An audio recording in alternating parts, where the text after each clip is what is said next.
नमस्कार. नमस्कार माझ्या मराठी भावांना. नमस्ते मेरे नॉर्थ इंडियन भाइयों बहनों को. And namaskaram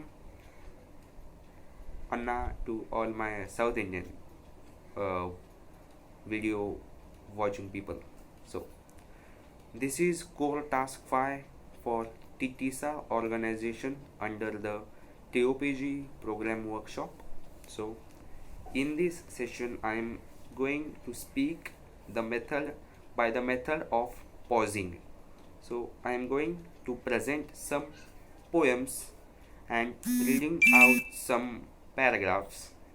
So I am going to present one of my written Marathi poem. So this poem is for my all Marathi and non-Marathi speakers.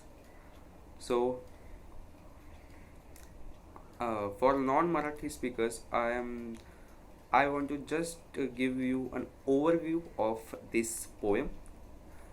The title of the poem is Pahawa Paus, means see, means rain is the thing to see.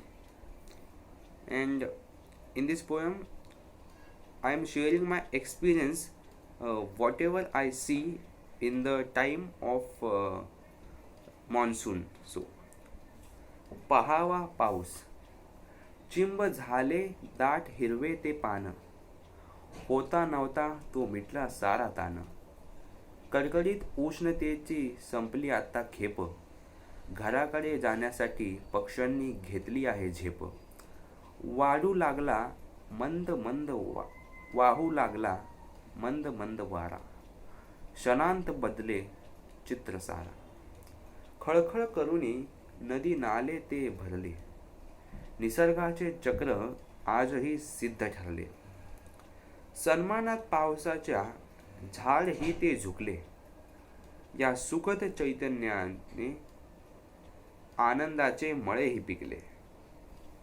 आजकाल मुलं ओढ्यात सोडत नाही होडी, काय संपली असेल त्यांची पावसातली गोडी. प्रथम पावसाचा मला आजही लक्षात आहे वास, निसर्गाने माझ्या धरली आहे खरंच सुंदरतेची आस. तुडुंब पावसाने मिटल्या साऱ्या वाटा, जेव्हाही पाहतो मी या पावसाला, मला दिसते त्याची वेगळीच छटा. So this was Marathi poem and I want to present another poem, means it is a ghazal type of poem written in Hindi.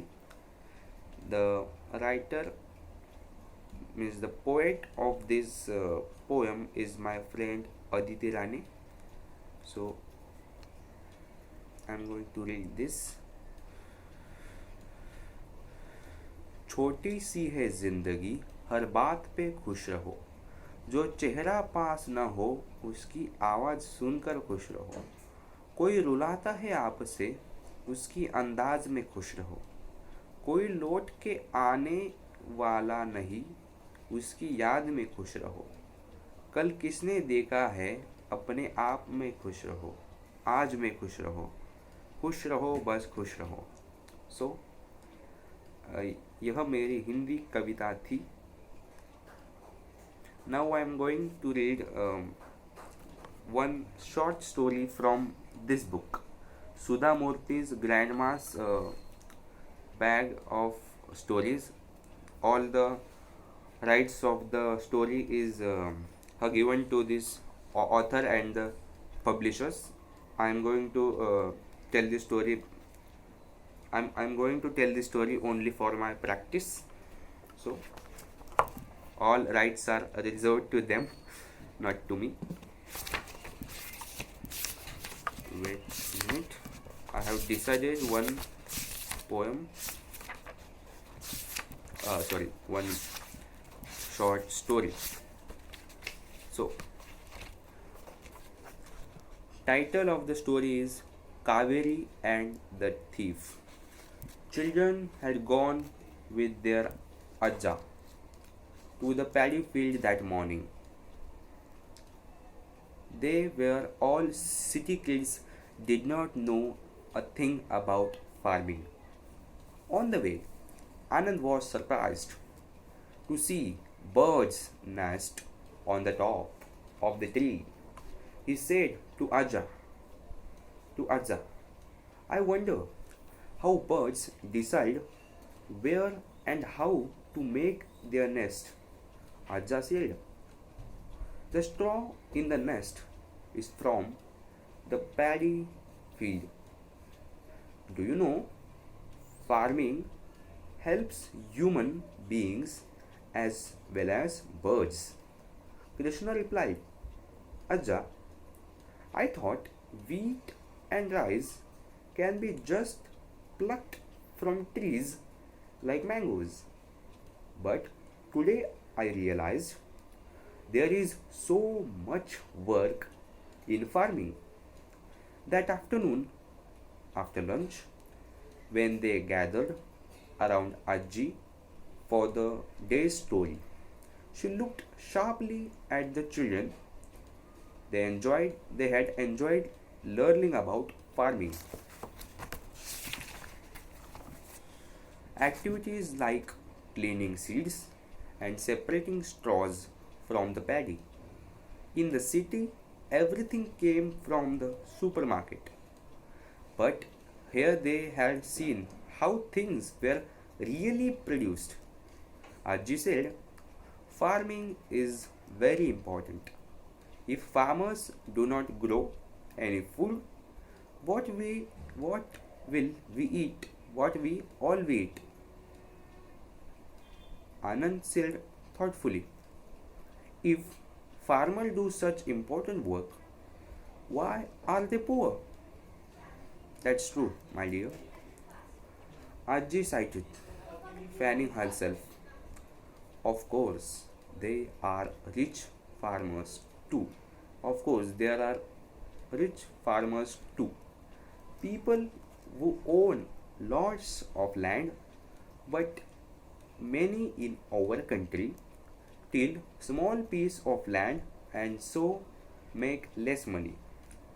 Then, seeing the kids' craft-fallen faces, she put down her fan, sat up, and said, "But I can tell you of I can tell you of a poor farmer woman who did not remain very poor, all due to her sharp wit." Tell Aji to tell, the kids yelled. So Aji started her story. Kaveri's lazy husband, sorry, Kaveri's lazy husband's, sorry, Kaveri's lazy husband annoyed her no end. There she was working like a donkey in the fields, plugging and watering, tending a hard, dry piece of land, while her husband snored away happily at home. Why? Once, when a stranger came asking for some food and water, he just pointed towards the kitchen and went back to the sleep. The stranger, thankfully, was a honest man, and there was much to steal in Kaveri's little house. Not that there was much to steal in the Kaveri's little house. They were poor farmers with only a patch of land where nothing seemed to grow. Somehow, Kaveri tied, uh, Kaveri tilled the land, did some odd jobs in the neighborhood, and made ends meet. The land was right next to a temple.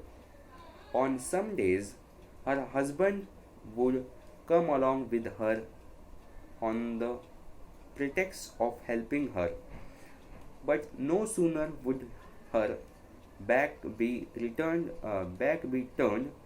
than she would find him stretched over near stretched out the temple courtyard, gossiping with the passing villagers. One day, as she was working in the field, trying to dig up the ground so she could sow some seeds, a thin man with a big mustache appeared beside her. He was a thief and up to no good.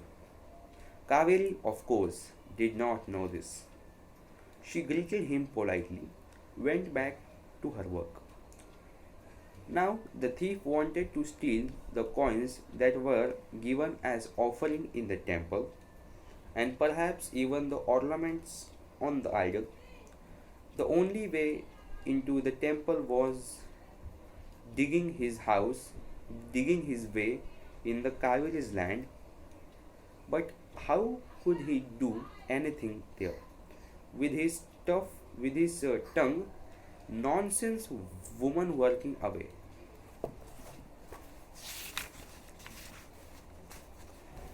Grow a good crop.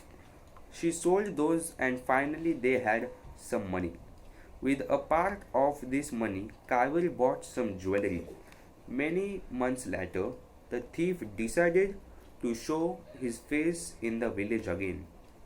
He was very careful to disguise himself, though he trimmed his long mustache, tied a, tied a colorful turban, and pretended to be traveling salesman. No sooner had he stepped into the village than he saw Kaveri going about her work. But what is this? Instead of simple unadorned lady he saw last year, she was now wearing jewelry which looked as though it had been in the family for years. Surely she must have located that missing treasure finally. He was determined to look in her house, and find the rest of her money and treasure. That night he appeared at Kaveri's house and said to her husband, I am a traveler, don't have a place to spend at night. Please give me shelter for the night. Kaveri's husband agreed immediately. Kaveri, however, glimpsed the man from inside the house and saw through his disguise. She knew he must be planning some robbery. So she said in loud voice, making sure the visitors heard her, oh dear, your dear aunt is all alone at night and asked us to come stay with her. You know how the dark scars her when uh, how the dark scars her when your uncle is not there. Come, let us go there for the night. Then lowering her voice a bit, yet making sure she was heard clearly, she continued, don't worry about the jewels. I have hidden them in the little holes in the house of wall. No one will suspect the hiding spot. Then she came out and in normal voice and told the thief, brother, you can sleep in the veranda. The house will be locked. Here is some food and water for you. We will come tomorrow morning. The thief smiled to himself at Kaveri's foolishness. Her husband, meanwhile, stared at her with an open mouth, wondering which aunt and what jewels she was talking about. She finally firmly walked off. He followed obediently. The thief could not believe his luck. He had the entire night to comb through the house, tap all the walls, and look for the hidden stash of gold ornaments. So he started tap, tap, tap, kick, punch, and shove. He prowled and he tapped prowled and he tapped, he kicked, he pushed on the walls, hoping to spot the jewelry.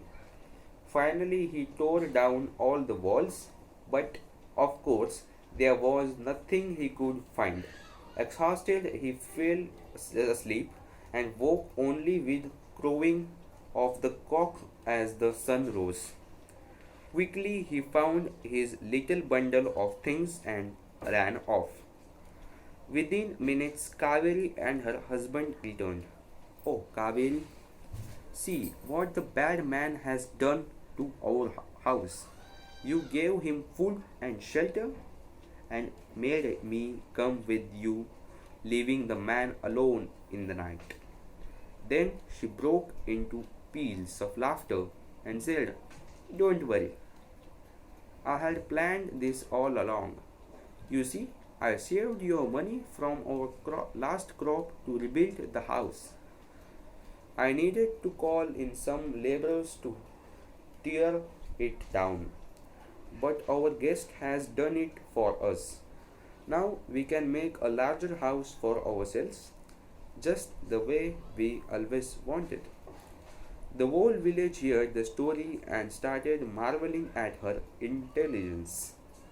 Many months flew by, the thief was burning to take revenge.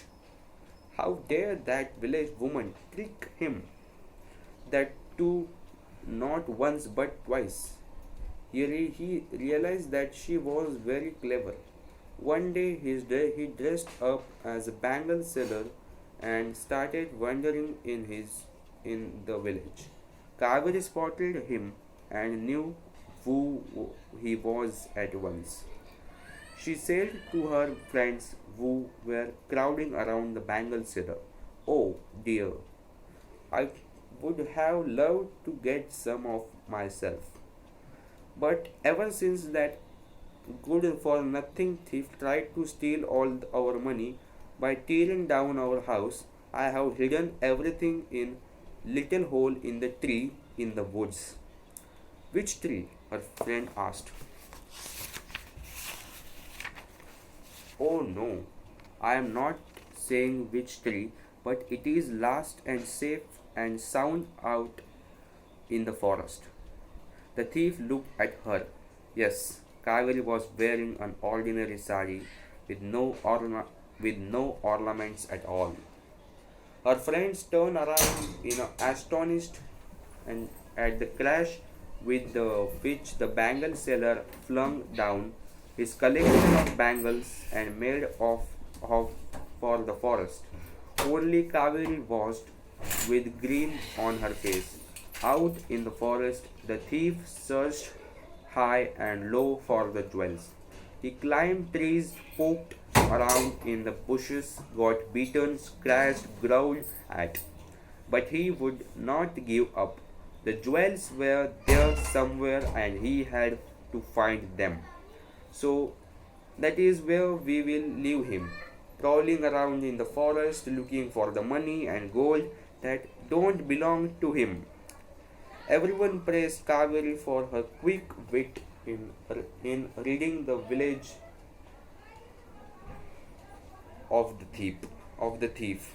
She continued to work hard and made more money from her farming and become a rich old lady. Even her husband was shamed into giving up his lazy ways and helping her. As for the thief, who knows, perhaps he is still in the forest looking for what was never his. Now, if only he had learned to work hard like Kaveri, he would have been rich. The children laughed and laughed when the story was over. The poor thief, Minu and Krishna giggled. Maybe he got eaten by the tiger. Ajji grinned. See, she told Anand. Sometimes, with a bit of luck and lots of pluck, people can change any situation in which they can find themselves.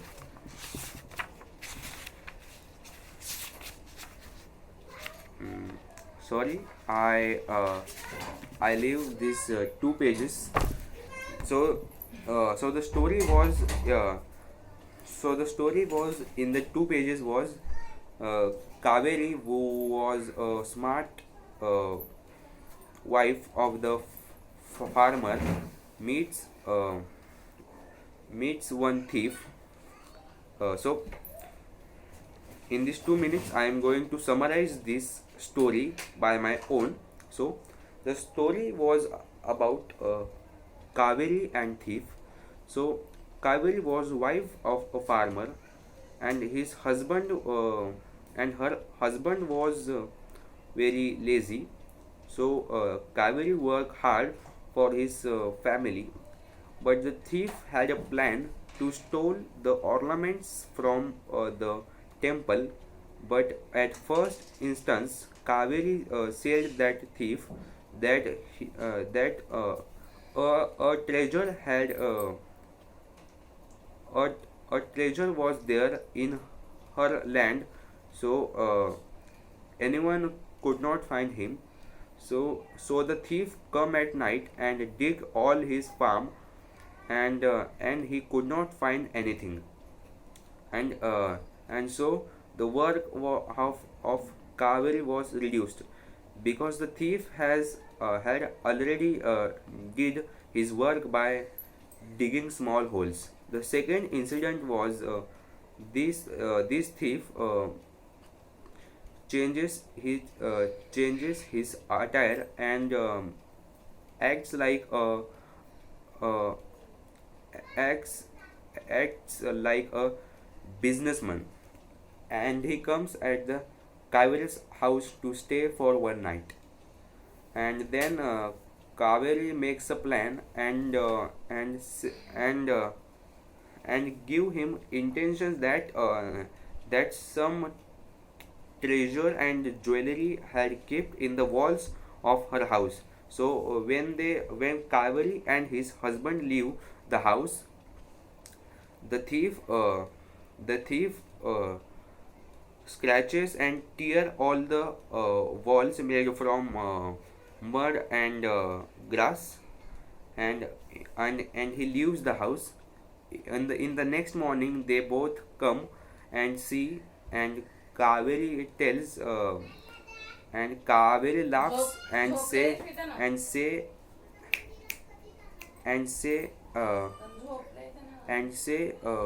to her husband that this was also his that it was also her plan of doing this, because they have to refurnish their house, and